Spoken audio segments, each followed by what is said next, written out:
Não sabe? Nem quero saber. Não, mas eu te explico.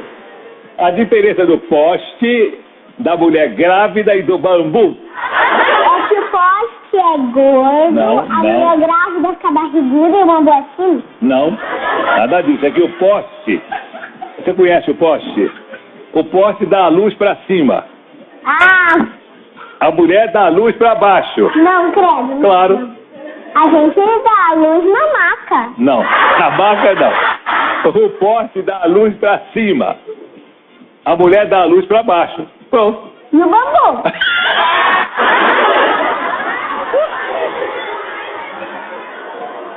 Ah, o bambu? O bambu, eu sei lá do bambu, olha. O bambu, ei. Qual que é essa diferença? Eu não entendi nada. O poste dá luz pra cima.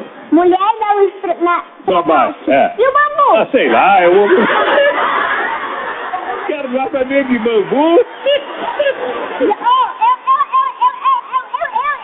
sei. O que entra duro e sai mole pingando. Ah, eu sei. O